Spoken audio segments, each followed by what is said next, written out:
अपने धामी जी ने मुख्य सेवक के रूप में यहाँ सरकार संभाली तो निश्चित रूप से प्रदेश की अभूतपूर्व उन्नति एवं तरक्की को प्रमाणित करके दिखाया। इसी प्रकार से लड़कियों को साइकिल देने का काम पहाड़ के ऊपर हो रहा है, पूरे प्रदेश में हो रहा है। और उन साइकिलों में जो लड़की पहाड़ पर साइकिल नहीं ले पा रही है उसकी एफडी बनाकर उसको दी जा रही है। और आज आपने देखा होगा नकल अध्यादेश आया और जो लोग कोचिंग सेंटरों पर पेपर को लीकेज करने का काम और पेपर दिवाने में जो धांधली कर रहे थे उन सबको आज 250 लोगों की लगभग कुमाऊं क्षेत्र से गिरफ्तारी हुई थी। उत्तराखंड के अंदर इन्वेस्टर समिट के अंदर लगभग 3.5 लाख करोड़ रुपए का इन्वेस्टमेंट का एमओयू राज्य सरकार द्वारा हुआ। नहीं, पुष्कर धामी जी का अभी चुनाव के दृष्टिकोण से हम देखा जाए तो टिहरी लोकसभा और अन्य लोकसभाओं में भी लगभग प्रत्येक विधानसभा में इतना दबाव है, विशाल जनसभा रोड शो हो रहे हैं कि शायद इस तरह का अभूतपूर्व जन समर्थन मैं नहीं समझता पहले पूर्व किसी नेता को उत्तराखंड में मिला हो। इसलिए आपने कहा ना धाकड़ धामी, तो मैं निश्चित कहता हूँ धाकड़ धामी, पुष्कर धामी। उत्तराखंड में भारतीय जनता पार्टी ने अपने 5 प्रत्याशियों की जो तैयारियां है वो पूरे जोरों शोरों से शुरू कर रखी है और कुछ ही दिन काउंटडाउन ये कह सकते हैं कि जो मतदान का है वो बहुत कम समय अब रह गया है। और इसी क्रम में हमारे साथ मौजूद हैं राज्य मंत्री हैं विनय रोहिला जी और टिहरी के प्रभारी भी हैं। सर, किस तरीके से देखते हैं, एक तरफ मोदी जी हैं और एक तरफ धामी जी हैं और अभी तो आपकी सरकार के 2 साल पूरे हुए हैं। सरकार कह रही है कि 2 साल बेमिसाल, चाहे यूसीसी हो, चाहे वह महिलाओं को लेकर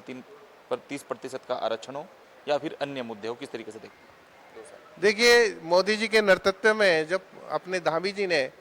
मुख्य सेवक के रूप में यहाँ सरकार संभाली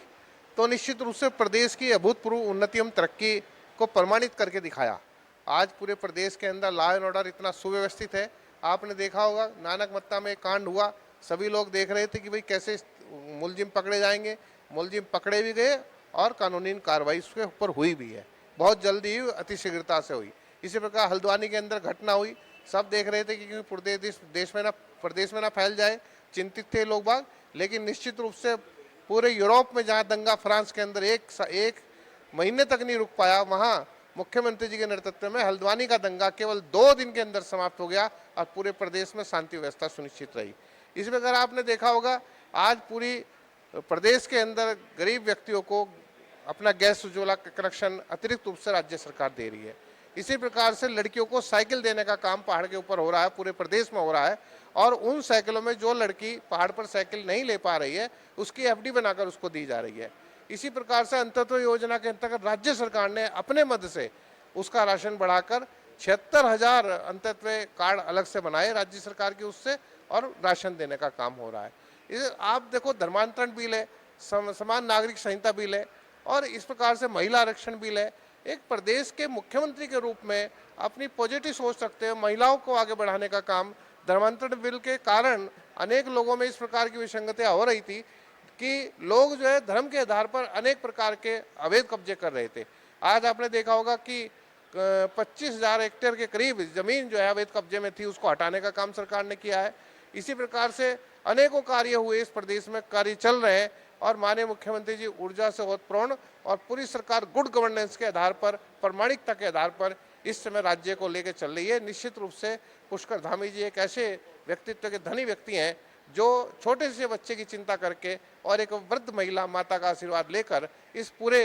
उत्तराखंड को अपना परिवार मानते हुए माननीय मोदी जी के नेतृत्व में आगे बढ़ रहे हैं। वैसे तो उत्तराखंड में जो 2 साल हुए हैं उनके जो विकास कार्य धामी जी के रहे, उनकी अगर फेहरिस्त की बात करते तो बहुत लंबी फेहरिस्त हो जाएगी। लेकिन एक बड़ा मुद्दा था जब उत्तराखंड में पुष्कर सिंह धामी ने अपनी कमान संभाली थी,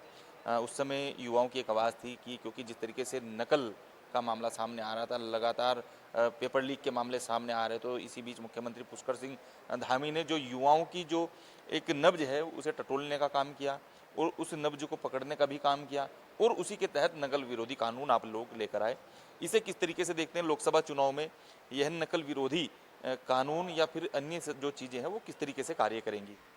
देखिए, जब पुष्कर धामी जी ने प्रदेश की कमान संभाली तो लोगों ने संज्ञान में कराया कि नकल इस प्रकार से होती है कि उसमें बहुत सारे लोग इतनी अच्छी अकल लगाते हैं कि उसकी नकल का पता ही नहीं लग पाता। लेकिन मुख्यमंत्री जी ने उसके लिए टीम बनाई, बहुत होमवर्क किया, सरकारी स्तर से अपने सचिवों की टीम बनाकर निचले स्तर से पता किया गोपनीय रूप से कि नकल में अकल कौन लगा रहा है। और आज आपने देखा होगा नकल अध्यादेश आया और जो लोग कोचिंग सेंटरों पर पेपर को लीकेज करने का काम और पेपर दिवाने में जो धांधली कर रहे थे उन सबको आज 250 लोगों की लगभग कमाऊ क्षेत्र से गिरफ्तारी हुई थी और वो सभी लोग जेल के अंदर हैं। कानून की प्रामाणिकता राज्य के ऊपर सर्वोपरि रहेगी, ये काम पुष्कर धामी जी ने सिद्ध करके दिखाया है। उत्तराखंड में इन्वेस्टर समिट हुई है, देश विदेशों से लोग यहाँ आए हैं निवेश करने के लिए। किस तरीके से देखते हैं, क्या अपार संभावनाएं और ज़्यादा धामी जी के नेतृत्व में? उत्तराखंड के अंदर इस इन्वेस्टर समिट के अंदर लगभग 3.5 लाख करोड़ रुपए का इन्वेस्टमेंट का एमओयू राज्य सरकार द्वारा हुआ और आपकी बार मुख्यमंत्री जी के नेतृत्व में एक अभूतपूर्व कार्य ये हुआ कि मुख्यमंत्री जी ने 120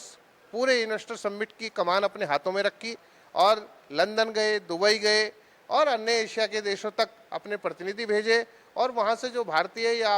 अन्य व्यक्ति मल्टीनेशनल कंपनी जी थी उनको भी इनवाइट करने का कार्य किया। पूरे देश के अंदर मुख्यमंत्री जी ने अपने राज्य की योजनाओं को बताया, अपने यहाँ सुविधाओं को बताया, उनका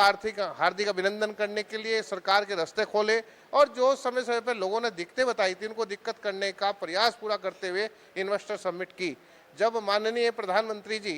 इन्वेस्टर समिट में आए तो उन्होंने कहा कि अगली सदी, पहले ही कहा था कि भारत में अगली सदी उत्तराखंड की है और उत्तराखंड की सदी है, उस सदी को प्रमाणित करने के लिए पहले कदम से तीसरे कदम में चलने की जो राह बनाने का काम प्रधानमंत्री जी के नेतृत्व में इन्वेस्टर समिट करके मुख्यमंत्री जी ने किया है। और आज आप ये देखिए 80,000 करोड़ रुपए तक के काम हम इस समय उत्तराखंड में खड़े कर चुके हैं और आने वाला भविष्य उत्तराखंड का औद्योगिक क्रांति के रूप में होगा और उत्तराखंड आर्थिक प्रगति की उन्नति के रूप में आगे बढ़ेगा। आपने कहा है कि मुख्यमंत्री पुष्कर सिंह धामी के नेतृत्व में उत्तराखंड औद्योगिक क्रांति लेकर आएगा। अब आपसे मेरा एक सवाल है,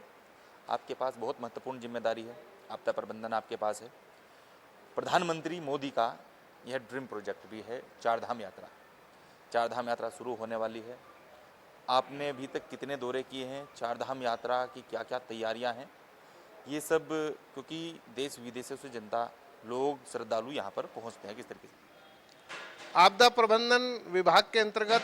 चारधाम यात्रा में जो स्थान पड़ते हैं उसमें जो पिछली बार जो कामों का चिन्हांकन हुआ था या जो आपदाएं थी उन आपदाओं के निराकरण के लिए राज्य सरकार द्वारा पूर्व में ही कार्य प्रारंभ किए गए और वो कार्य तीव्र गति से आगे बढ़ रहे हैं। और निश्चित रूप से जो चारधाम यात्रा अब होने वाली है, हमारे पूरे देश में और विदेशों में भी चारधाम का संदेश बहुत अच्छा पिछली बार गया और उसमें 55% अपने चारधाम में आने वाले श्रद्धालु ज़्यादा संख्या में आए क्योंकि राज्य सरकार ने बहुत अच्छी सुविधाएं पिछली बार करी और अब के भी मुझे ऐसा लगता है कि आने वाले श्रद्धालुओं की संख्या बहुत ज़्यादा रहेगी। इन परिस्थितियों में चारधाम के अंतर्गत वहाँ पर सुविधाएं किस प्रकार से हैं, उन सुविधाओं में आने वाले यात्रियों को कौन प्रकार से दिक्कत रहती है, जो अपने कार्य चल रहे थे वो कार्य प्रॉपर रूप से आगे बढ़ रहे नहीं बढ़ रहे हैं। माननीय मुख्यमंत्री जी के ने विभाग की कई बार बैठकें ली हैं, अधिकारी वहाँ त्वरित रूप से आगे बढ़ रहे हैं और मैं भी इस संबंध में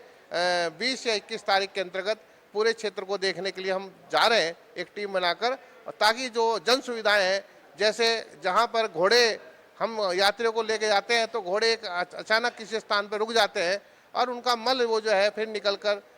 सड़क पर आता है जिससे फिसलन होती है। इस प्रकार की अनेक सुविधाएं हैं, पानी पीने की दिक्कत आती है। इसी प्रकार से हेलीपैड के हेलीकॉप्टर में बुकिंग की बहुत सारी दिक्कतें आती है। इन संबंध में अधिकारियों ने अपनी त्वरित रूप से कार्रवाई निस्तारण करने के लिए की है। फिर भी आपदा विभाग के माध्यम से और पर्यटन विभाग के सौजन्य से निश्चित रूप से वहाँ जाने वाले हैं और एक आम जनता से पूछ के जन समस्याओं को रखने और मुख्यमंत्री जी को विस्तृत रिपोर्ट इसमें देने वाले हैं। आपने मुख्यमंत्री जी को विस्तृत रिपोर्ट देने की बात कही है कि जो भी खामियां होंगी वो हम सीएम साहब के सामने रखेंगे, लेकिन सबसे बड़ी जो बात है वो आपदा प्रबंधन की है, क्योंकि जब चारधाम यात्रा शुरू होती है तो बीच में जो बरसात का जो मौसम आता है और उसमें श्रद्धालुओं को काफ़ी दिक्कतों का सामना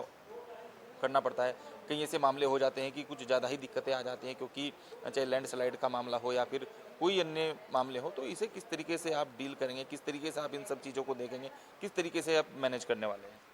देखिए, आपदा विभाग पूरा एक्टिव है इस समय। जो पूर्व कार्य थे उनके निराकरण करने के लिए उन कार्यों को आगे बढ़ा रहे हैं और आपदा अनसर्टेनली होती है, उसमें कोई ये नहीं कहा जा सकता कि कब कहाँ से किस प्रकार की आपदा आ जाएगी। इसलिए आपदा विभाग अपने सभी संसाधनों के साथ त्वरित रूप से निस्तारण करने के लिए खड़ा है और पिछली समस्याओं को निदान करने के लिए और आगे के लिए समाधान करने के लिए आपदा विभाग का हर कर्मचारी और संबंधित नोडल एजेंसियां त्वरित रूप से अपने आप को व्यवस्थित रूप से स्थिर रूप से वहाँ हैं और होंगी। और निश्चित रूप से मैं समझता हूँ चारधाम यात्रा बहुत व्यवस्थित रूप से बढ़ेगी, पिछली संख्या से ज़्यादा श्रद्धालु आएंगे और मुख्यमंत्री जी के नेतृत्व में पूरा देश उन्नति, देश के साथ साथ प्रदेश उन्नति और प्रगति के रूप में आगे बढ़ेगा, ऐसा मेरा विश्वास है। बिल्कुल, देखिए टिहरी की जिम्मेदारी आपके पास है। लगातार आप बैठक कर रहे हैं, लगातार आप मंत्रणा कर रहे हैं, मंथन कर रहे हैं कार्यकर्ताओं के साथ, संगठन के लोगों के साथ। किस तरीके से देखते हैं, क्या धाकड़ धामी का जो बल्ला है वो आपके नेतृत्व में, क्योंकि आप ही उनके एक कर्मठ और मजबूत सिपाही ही कहेंगे, किस तरीके से देखते हैं? नहीं, पुष्कर धामी जी का अभी अभी चुनाव के दृष्टिकोण से हम देखा जाए तो टिहरी लोकसभा और अन्य लोकसभाओं में भी लगभग प्रत्येक विधानसभा में इतना दबाव है। मैं जहाँ तक टिहरी लोकसभा की बताता हूँ कि मुझ पर इतना दबाव है कि माननीय मुख्यमंत्री जी का हर विधानसभा में 3-3 जगह कार्यक्रम आया है और कार्यकर्ता कह रहे हैं कि हमको मुख्यमंत्री जी की यहाँ पर जन प्रचार की आवश्यकता है, जनसभाओं की आवश्यकता है। इतने डिमांड है, इतनी आवश्यकता है चारों तरफ से कि हम उसके अनुरूप माननीय मुख्यमंत्री जी का समय अपने कार्यकर्ताओं के बीच, जनसभाओं में जनता के बीच जाने का नहीं दे पा रहे। फिर भी चिन्हित स्थानों पर माननीय मुख्यमंत्री जी ने पूरा प्रयास किया है पहुंचने के लिए और टिहरी के अंदर कम से कम 14 विधानसभाओं में कम से कम 17 कार्यक्रम अब तक माननीय मुख्यमंत्री जी द्वारा जनसभाएं हुई हैं और प्रत्येक जनसभा के अंदर जो अपार जनसमूह और रोड शो के अंदर इतनी विशाल जनसभा रोड शो हो रहे हैं कि शायद इस तरह का अभूतपूर्व जन समर्थन मैं नहीं समझता पहले पूर्व किसी नेता को उत्तराखंड में मिला हो। इसलिए आपने कहा ना धाकड़ धामी, तो मैं निश्चित कहता हूँ धाकड़ धामी, पुष्कर धामी। ठीक, धन्यवाद। तो ये हमारे साथ मौजूद थे विनय रोहिला जी, जिनके पास यहाँ पर आपदा प्रबंधन विभाग यहाँ पर है और पूरा फुल प्रूफ इन्होंने साफ तौर पर कहा है कि 5 लोकसभा में हम प्रचंड बहुमत के साथ जीत दर्ज कर रहे हैं। तो वहीं चारधाम यात्रा को लेकर भी इन्होंने बड़ी बात कही है कि इस बार भी कोड़ तोड़ श्रद्धालु उत्तराखंड पहुंचने वाले हैं और पूरी व्यवस्था, पूरी जो जायजा है, क्योंकि प्रधानमंत्री नरेंद्र मोदी का चारधाम यात्रा जो है वो ड्रीम प्रोजेक्ट है और इसी के मद्देनजर जो भारतीय जनता पार्टी सरकार के जो सिपाही हैं विनय रोहिला इस तरह के कार्य वहाँ पर कर रहे हैं, देखरेख कर रहे हैं। कैमरा पर्सन क्रिस्टोफर लॉरेंस के साथ हितेश त्यागी, दस्तक टाइम्स।